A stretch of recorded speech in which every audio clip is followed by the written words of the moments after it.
it. So let's imagine in the example that we had before, he will, for example, add a new work item into this model. And now the client can synchronize with the server, and the other clients can update. That's the easy part. Because of course, what can happen is client A changes it, and client B changes the very same element in your data model. And that's bad, because if they synchronize now with the server, we have what we call a conflict. And that is exactly what we are working on in collaboration. We need to resolve that, and we can either decide to take change of the first client, or we can take the change of the second client, or we can even do something in between. But anyway, we have to do something that is called merging. So we can do an interactive merge and ask the user how to resolve this conflict.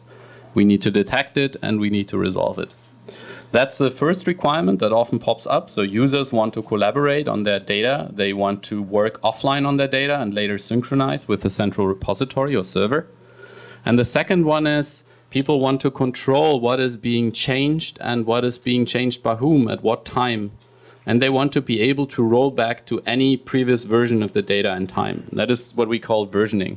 So imagine you have data and it evolves over time. So something changes here, something changes here. What you want to do is you want to be able to uniquely identify those versions, to be able to recreate them at any point in time.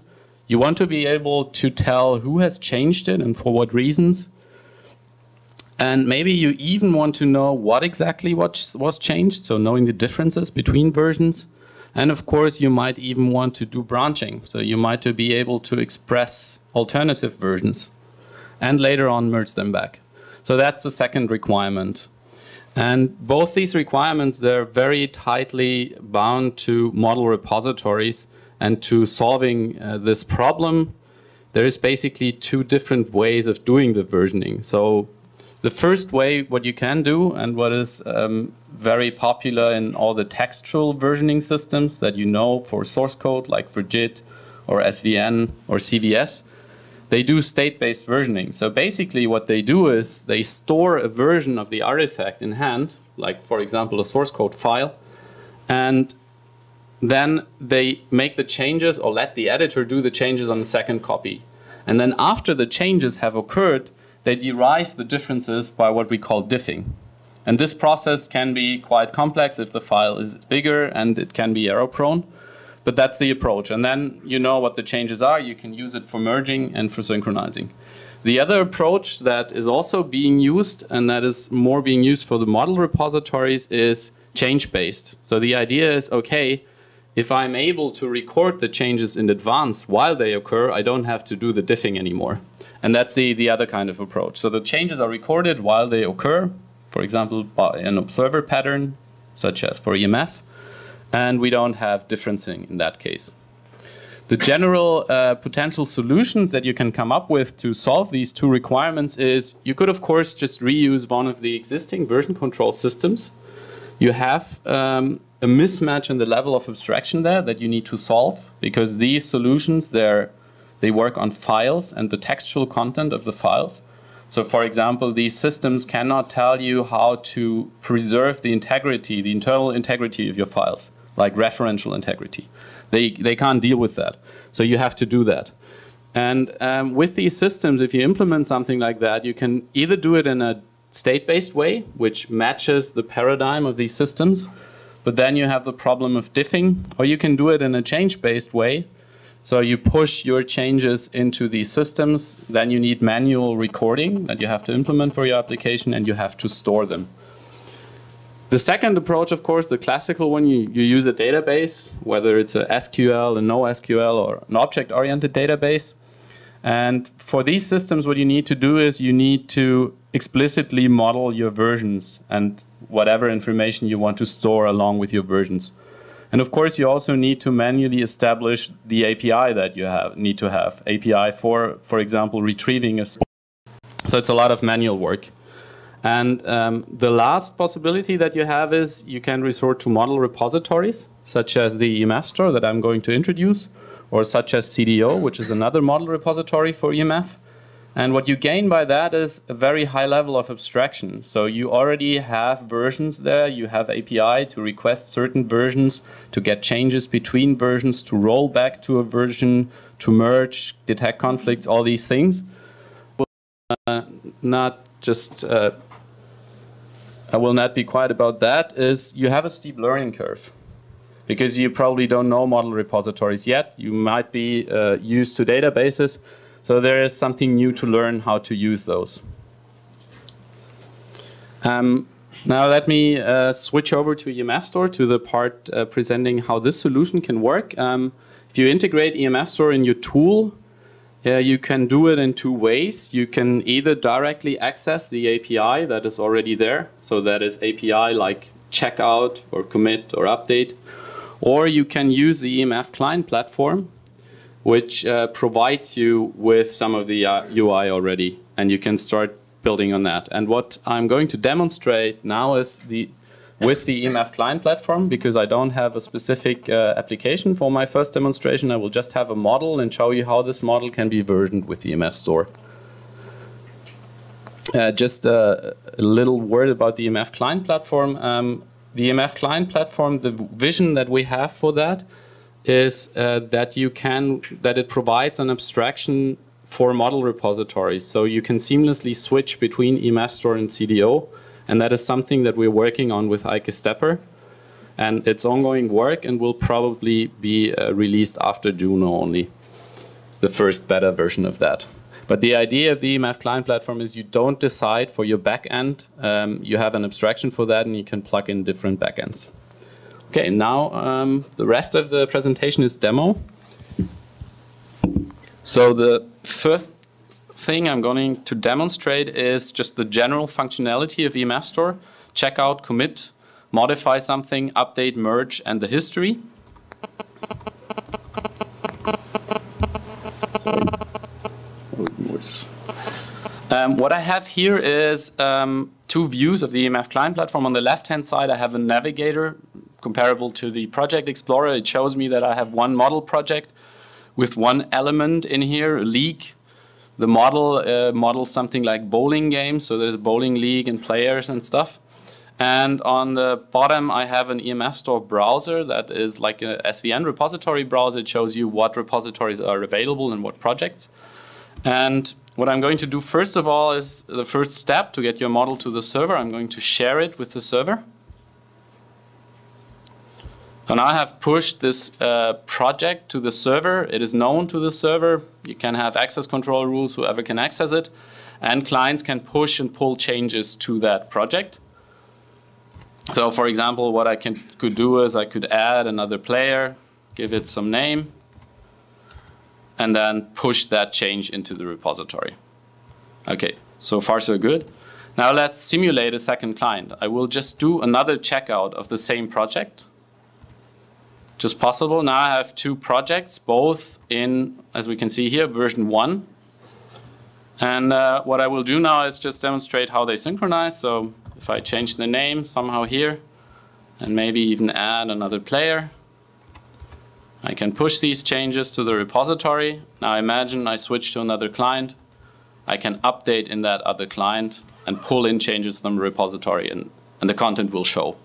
Now, the interesting case, of course, is what happens if I somehow provoke a merge. I can do some changes that don't really produce a conflict. So I add a new player, and I change that existing player. So far, no problem. But what I will do now is I will rename the World League. So I will rename it World League 1, World League 2. Now the first course, because the server will just accept his changes. But the second client has a problem, because if he will commit, he will get a message that he needs to update. And now I will get an interactive merging dialog that ships with the EMFStore. And it will show me only one conflict, because only one of the changes that I had was conflicting. So I can choose the name of this World League, push in my changes to the repository, and I can pull in the merge result on the other client side if I want to. And it also updates to the same state. So that's kind of the basic functionality to synchronize. You can, if you have your own application, of course, reuse these UI dialogues. You can also enhance them. In many cases, we know you will replace them. So there's also an API to allow you to reuse the conflict detection that tells you what are the changes that are actually conflicting so that you know what to display. What you can, the last thing, of course, on the server, what has been recorded, I've never entered a log message now, but a version history has been recorded and we can see what has happened in that certain version, by whom and at what time. So these are the different versions that are there. And you can also check them out from there. So I can check out this revision into my local workspace. It's revision 2, and it's a project as it has been at that point in time. Okay, so that's the basic functionality of EMFStore. Now, that is the UI that ships with the EMF client platform, but how does that look like if you actually pull that into an existing application of yours? And for that purpose, I have asked one of our clients if it's okay to show his application. This is an application that is used, for example, for modeling electronic devices or things like a washing machine. Basically, it's used in very early product design phases to derive things like the projected cost and so on. And what they have a lot is they have these graphs where they can represent the different dependencies among the different parts. And they had these applications. It's a very prototypical case, that's why I chose that. So they had this application with a file mode. So basically all the data was stored into XML files. And at some point in time, they had the requirement from their clients that they need a server version so that multiple people can work on the same project, on the same models, and that they can integrated the EMFStore and are still ongoing on integrating the EMFStore into their product. And yeah, so what I have here is, this is one client, this is the other client. They both show some part of this model. What I'm going to do now is I'm going to just add something to the model to better visualize that. I'm going to change the color of this thing. So it's going to be red. And in the simplest use case that you can imagine is just start. Okay, I still have running the old server. I'm going to bring that down. And I'm going to start the server for this application.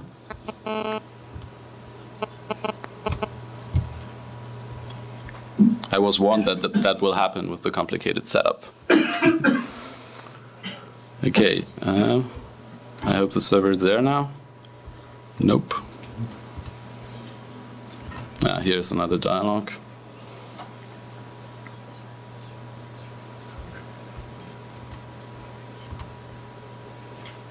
Let's see some more. Yeah, now the server is running. And I'm going to push in the changes. And in the other client, I'm going to pull them in. And I mean, one thing is to just synchronize the contents. The other thing is you might have an application that has open editors, and these editors show content of your model. So what you want to be able to do is update these editors. Normally, what you use to update your editors with EMF, you use the notifications that are fired by the model when you change something. And the same notifications are now replicated by the EMFStore on the other client side so that the editors can update with the same code they already have for updating to model changes. So if I pull in this change package now, this element goes red without redrawing the whole editor, just with the logic that was already there. Yep. And the same thing, of course, also they have different kind of things, like they have these tables. It also applies to merging. So if I change something in this table and I go to the same table in the other client,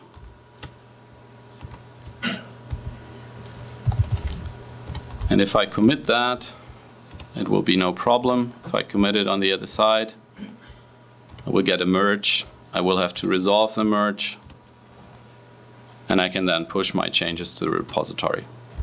So the same thing.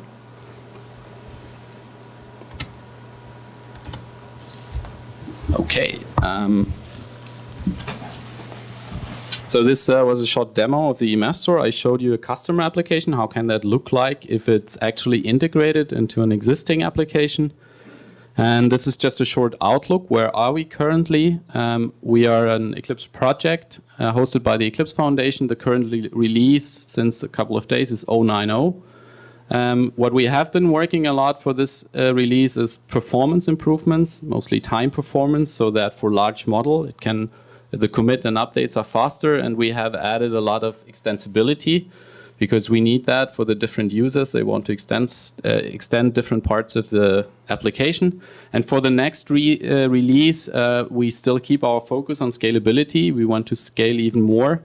We are currently working on integrating CDO as a backend so that we can store to the very same structures as CDO, which makes it even easier to switch. And the projected release date is July 2012.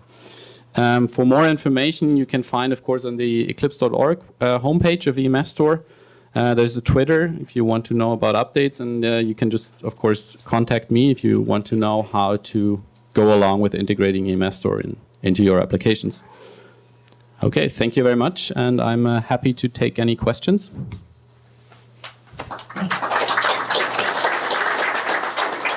Thank you. Is there a way to lock part of the model in exclusive write access? No, there's not. So there's no way to lock parts of the model. You can only lock the whole project, but you cannot lock parts of the model. Do you consider it could be interesting. I mean, technically, there is nothing that would hinder integrating that kind of functionality. So if that was like a change request or a feature request, I would be happy to receive it.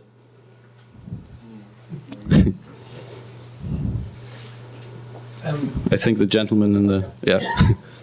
Is there, when you same capability that the tag or the revision number to access the unmodifiable history in the repository? What do you mean by modifiable history? It is possible to change the revision, the past revision of the model, like it is feasible in JIT, or it's not feasible like it's done in the SVM? No, it's not feasible. I mean, not via the official API. You could have used, of course, use a low-level API where you could generally do that. But it's in a normal API, it's not possible. The version that has been stored is unchangeable. You can only have revisions or you can have branch versions, but you cannot change the version that has been committed. No, yeah. Okay, so in the beginning you said that an alternative is to use repositories, which is not as powerful. I could see that you could use a repository with something like EMF compare on top. So what are the advantages of your approach over a repository with EMF compare? Yeah, it's a very good question. So what the repository comes with is a lot of runtime technology also. So you already have a bundled server. You probably want to have something like access control that you configure in the client. You want to have an API that you can use to retrieve the different parts. But generally, of course, you could use EMF compare on top of that, but you would have to deal from a very practical point of view with the merging problems still. They're not totally solved with EMF compare. There's another project on the way that is called EMF diff merge that wants to go in that direction. But currently, I would say there is no solution that can give you out-of-the-box merging. And that is something you would have to implement now. But definitely EMF compare would bring you along that way because it already allows you to do the diffing. Imagine I have a project which is in production. I didn't well understand what's involved to switch to EMFStore in terms of API, meta model, server. Yeah, that's a very, very good question because I mean, the easy answer is what you change is you change the point where you access your model. So at some point in time, you fetch some part of your model and you give it to the editor. Normally what we see is people have some kind of starting object where they start to traverse the model and they have code that retrieves that. And that is the main point where you change, because there you have to put in your new EMF object that comes from the EMFStore. Other than that, it is transparent. as far as possible. I will not say that it will work in any case, but you use the normal EMF API. So you just change stuff like you used to change stuff with the editors before. You call to the EMF API to do that. You use editing domains, you use your commands, you can use all that and it will get recorded. The point where you go to the EMF, where you touch the EMFStore API is retrieving the model, then you start changing it and then making calls to say commit or update or merge. So that's basically the integration effort. Are there any more questions? Yep. Can you export the change information between two versions? Yes, you can. Yeah, you can export it as a XMI. So with the normal EMF serialization. You can export the versions and you can export the changes between versions. And you can also export the whole repository if you want to. So then it's a bunch of files, one file for each version and one file for each change between versions. Go ahead. Is it planned, except it's useless, to integrate your API in the team API of Eclipse? Yeah, we have been working on that, but it's at the moment this is not going on because it has been very tough to integrate that. It's mostly file-based. Yeah, all the abstractions don't match very well, so we had to do a lot of tricks, and it didn't work very well, so we didn't continue on working that at the moment. There was another question in the back.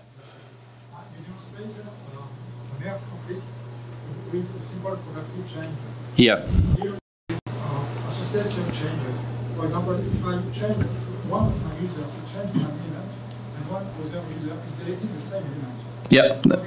Yeah. So the whole conflict detection, that is determining whether two changes are producing an overlapping change, it's based on the changes that have been recorded. We call those operations. So if one user deletes a player, for example, a delete operation is being recorded. And if another user changes the name of that player, an attribute operation is being recorded. And the conflict detector actually matches all the operation against each other and detects whether they change the same element. That's the same element in the same place. So delete versus an attribute is a conflict. Will be displayed as you can either delete the element or recover the element with the attribute change. Yeah. But so we deal with all that kind of, I would say, simple conflicts like referential integrity conflicts, deletes, creates, attribute changes. In some applications, we've also seen that people have more complex changes like composite changes, kind of refactorings. In order to support that, we have a concept that is called composite operation.